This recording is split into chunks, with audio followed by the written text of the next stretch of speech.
Bien, ya estamos de regreso aquí en Buen Día Uruguay, lo conversábamos ayer, es una semana de movilizaciones, son días además particulares porque, bueno, entra al Parlamento la discusión sobre la rendición de cuentas que sobre lo último que anunció el Ejecutivo, bueno, ha generado algún malestar en la central sindical. Sí, exactamente. Para hablar de ese tema y otros asuntos es que recibimos al presidente del PIT-CNT, Fernando Pereira. Muy bienvenido, ¿cómo está? Un gusto estar con ustedes, como siempre. Igualmente. Antes de meternos de lleno en el tema de la rendición, que por cierto será el eje central de esta entrevista, a mí, Cristian, se me ocurre preguntarle si recuerda qué estaba haciendo 44 años atrás. No, estaba en mi casa, el golpe de Estado sufrió mucho. En cierta medida, a partir de ahí, mi familia se fue desgranando. Y bueno, de una mesa de aquellas de comedor bastante grande fuimos quedando cada día menos integrantes entre los que perdían el trabajo y los que se tenían que ir por persecución política o los que sencillamente terminaron presos buena parte de la dictadura. Es decir, muy niño, pero en mi familia se estaba resistiendo el golpe militar.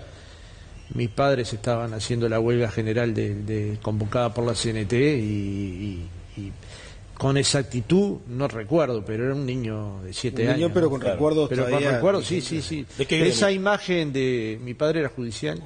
Ahora estaría reclamando... Estaría ocupando un juzgado ahora. Bueno, había una cantidad de tíos míos que vivíamos muy cerca y comíamos muy seguido juntos, y ellos fueron, la mayoría de ellos presos y después exiliados, algunos en Venezuela, otros en México. Algunos volvieron y otros no, y algunos estaban presos y estuvieron presos durante toda la dictadura. Con lo cual, claro, que un día como hoy hay que recordar el hecho de la dictadura y el nunca más dictadura y la verdad y la justicia, pero al mismo tiempo hay que recordar a aquellos uruguayos y uruguayas que resistieron con una huelga general de 15 días, que no tiene precedentes en el mundo. Que cuando uno sale del Uruguay y encuentra otras centrales sindicales o incluso otros gobiernos, ven esto como un hecho muy raro, que durante 15 días se haya logrado resistir ni más ni menos que a una dictadura y se haya hecho con la hidalguía que se hizo y con la valentía. De hecho, hay un libro que recopiló Álvaro Rico en Facultad de Humanidades que da cuenta del proceso de resistencia, de lo que significó esos 15 días que estremecieron la historia, y claro, eso yo lo vivo. Además que con un recuerdo histórico, con un recuerdo de personas con las que todavía hablo. El otro día presentaron en la central un libro, Carta para ellos, que fue la opción solidaria que tomaron nuestros compañeros de la CNT en el exilio, que hacían espectáculos, pedían a otras centrales sindicales, contribuían a familias de presos uruguayos, y la respuesta del recibo del cheque era una carta que le enviaba la familia de quien estaba preso. Allí está documentado buena parte de la historia de la solidaridad esa que casi no se conoce, pero que permitía al familiar llevarle el paquete de comida a su familiar preso en cárcel de Punta de Rieles o en cárcel de Libertad, ¿no? La central desde siempre acompaña el reclamo por memoria y justicia. ¿Está omiso el Estado en los últimos tiempos? Para mí ha tenido una actitud que no me la puedo explicar todavía, de no haber asistido a la Corte Interamericana de Derechos Humanos. Uruguay, nosotros sentimos que hay que avanzar en la verdad, pero hay que avanzar en la justicia, y que todavía hay tela para cortar en la justicia. De hecho, el Observatorio Lucy Barburu viene trabajando sobre varias causas vinculadas a los derechos humanos. El observatorio está integrado por múltiples organizaciones de derechos humanos y el PIT-CNT. El PIT-CNT acá ha colocado mucha carne en el asador y una parte de su cuerpo jurídico y buena parte de sus militantes, precisamente para que en el Uruguay se abra el camino de la justicia y también se abra la cultura de bajar la impunidad, de no creer que en el Uruguay se puede ser impune después de haber torturado, matado, asesinado a tantas personas, y lo más duro tal vez sea haber hecho desaparecer personas que sus familiares buscan ansiosamente, que no aparecen, y parece un hecho extremadamente inhumano que no hagan aparecer los cuerpos de las personas que han sido asesinadas por la dictadura. Se perdió mucho tiempo también, ¿no? Sí, se perdieron décadas. Yo pienso que la política implementada entre el 85 y el 2005, que fue nada, la política de no hacer nada, o prácticamente nada, salvo la Comisión de la Verdad, para la Paz, donde nosotros pusimos tanta energía que pusimos al presidente honorario del PIT-CNT, En realidad él fue invitado como figura, pero ustedes lo conocían a Pepe, él puso su lugar a disposición de lo que resolviera el secretariado. Yo ya integraba el secretariado por ese entonces y la central decidió participar y ahí hubo algún atisbo de la búsqueda de la verdad. Después vimos con el tiempo que no todo lo que estaba escrito era verdad, porque también uno se encuentra con que algunos testimonios sencillamente faltaban a la verdad. Por ejemplo, cuando apareció el cuerpo de Julio Castro, ¿no? Claro, pero entre 2005 y, no sé, quizás el primer periodo, la primera presidencia de Vázquez, hubo como un empuje mayor cuando se realizaron las excavaciones. El tema es, ¿qué pasó después? Bueno, hay que seguir empujando. Yo parto de la base de que las cosas se logran cuando los pueblos se movilizan. Muchas veces esa movilización tiene cuestionamientos, porque naturalmente no todo el mundo entiende. Algunos nos plantean que tenemos ojos en la nuca, pero hay que entender que los pueblos que han logrado reconstruirse son aquellos que buscaron su memoria, su verdad, y que hicieron justicia. Y en el Uruguay estamos muy lejos de que todos aquellos que participaron en actos vinculados al terrorismo de Estado lo hayan pagado de alguna manera. Es decir, trabajar implica, entre otras cosas, lo que estamos haciendo en el Observatorio Liz Ibarburu, en la Comisión de Derechos Humanos del PICNT, madres y familiares de detenidos desaparecidos que día tras día no pierden la esperanza de que las cosas sucedan. Y trabajar para que las cosas sucedan también significa comerse cada frustración. Imagínate lo que sentimos nosotros cuando perdimos el voto verde.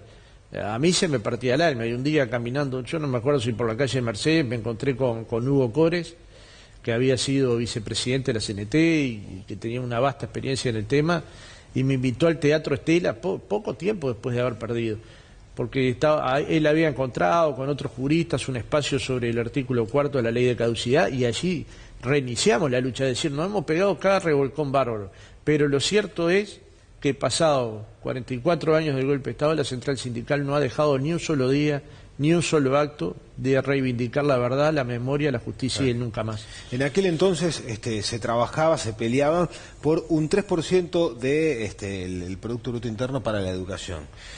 Y ya concatenamos un tema con otro. Hoy en día la lucha de los sindicatos de educación es por un 6% en el próximo presupuesto y un 1% además para investigación. ¿Ustedes no dan el partido por perdido ya metiéndonos de lleno en el tema de la próxima rendición de cuentas? No, yo parto de la base de que los hechos tienen alma, digamos, ¿no? Si uno solo mira gráficas, probablemente muchas de las gráficas que ustedes me podrían mostrar en la pantalla serían gráficas reales, evolución del gasto por alumno, evolución salarial, gasto educativo vinculado a ese 3% del PBI que tú mencionas y la evolución salarial y la evolución presupuestal que llegó, y todo eso es cierto.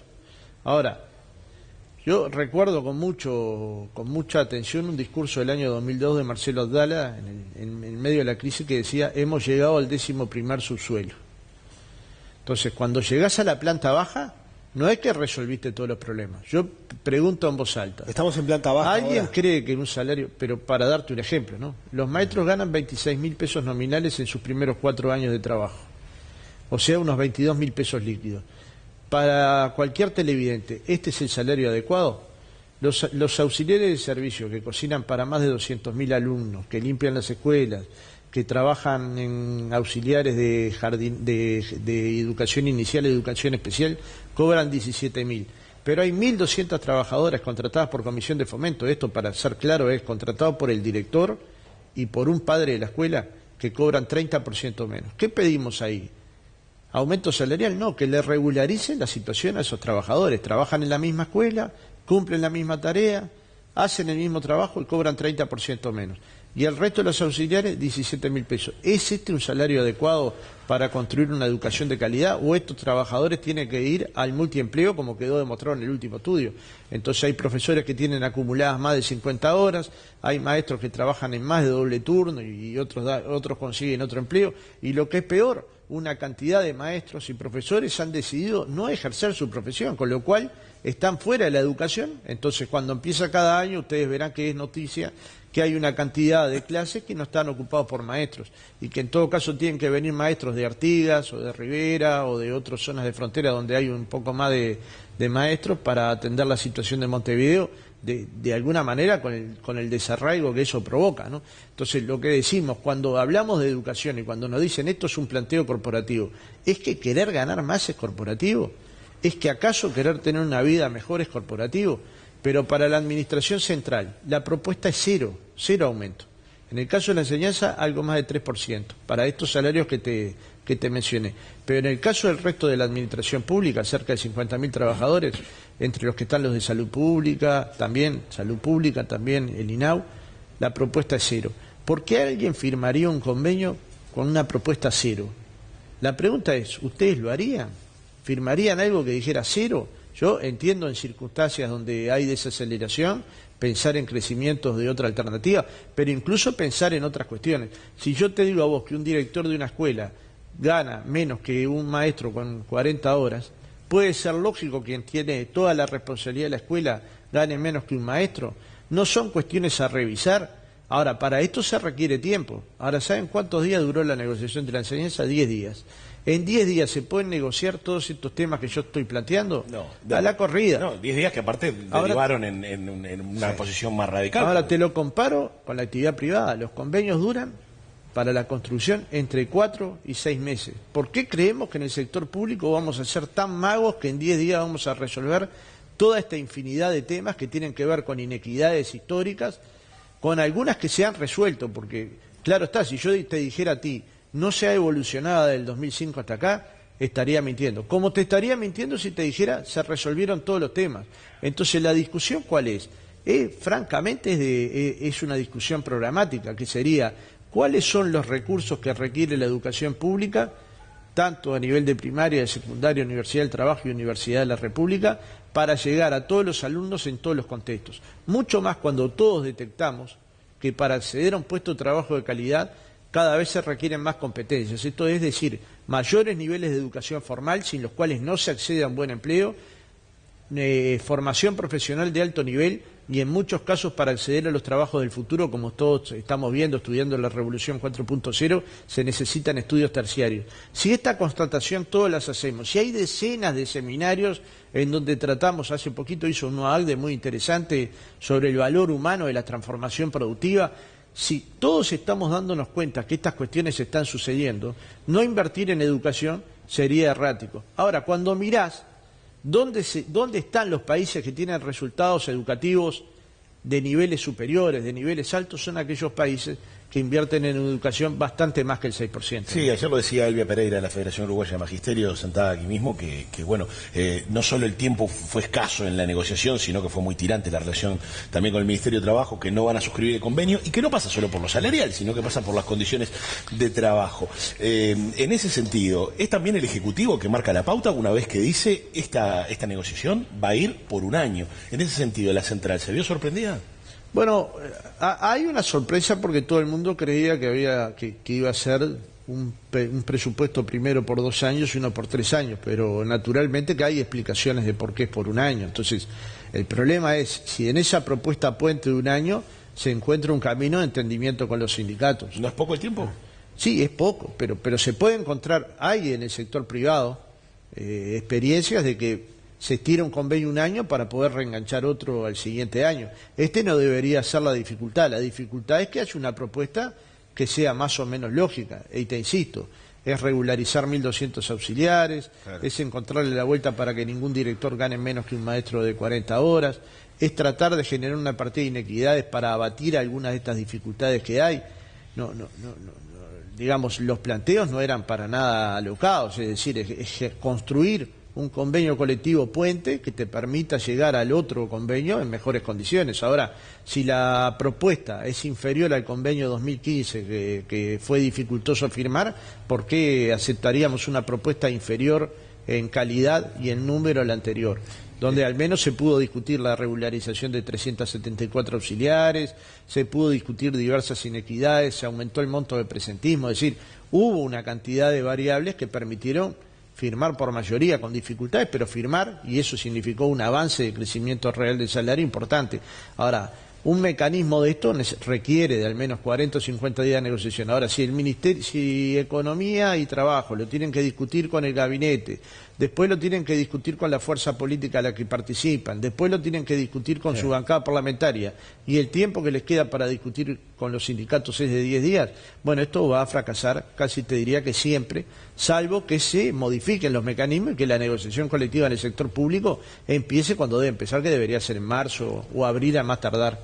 Recién cuando rememoraba su infancia hacía referencia a que su papá era judicial. Es verdad. Y vuelve a estar tirante el conflicto con los judiciales, que tienen a su favor dos sentencias. Hay dos sentencias favorables al reclamo por salario y retroactividad de los funcionarios judiciales. Sentencias que el Estado está desoyendo.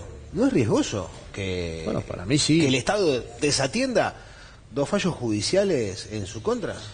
Para comenzar, si hay una cosa clara es que los funcionarios judiciales tenían razón.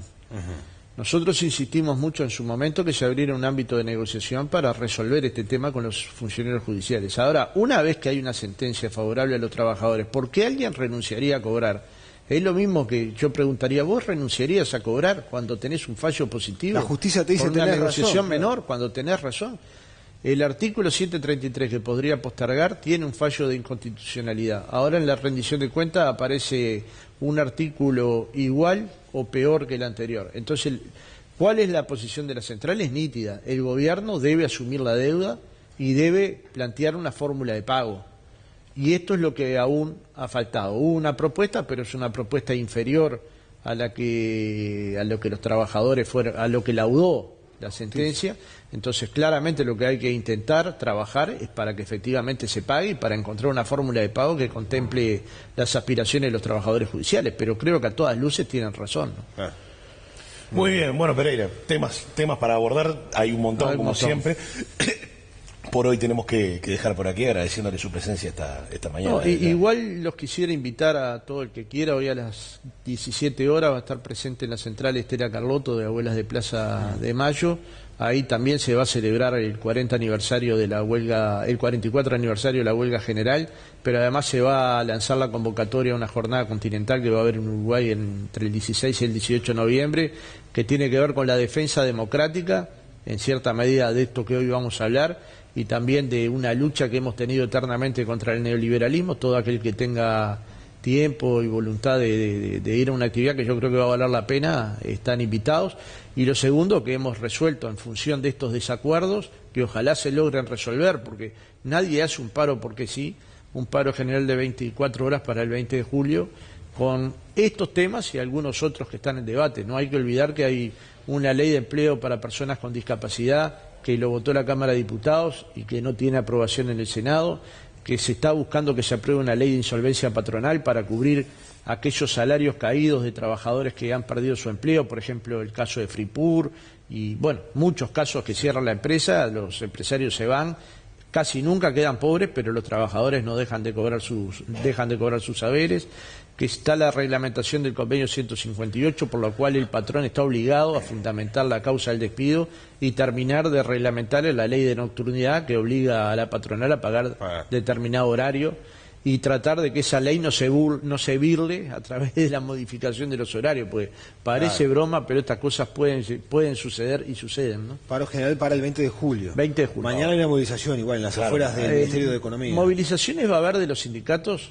de acá, tal vez todos los días, pero una movilización general del PCNT, esta es la que está prevista. Esto supone tratar de esta manera o de maneras más originales de explicarle al conjunto de la sociedad los por qué. Porque finalmente cuando la gente va a parar necesita saber por qué, pero incluso aquel que hoy no trabaja o es jubilado, ese necesita saber por qué, y a veces tenemos nuestra falla en que no terminamos de explicar bien las razones de por qué paramos.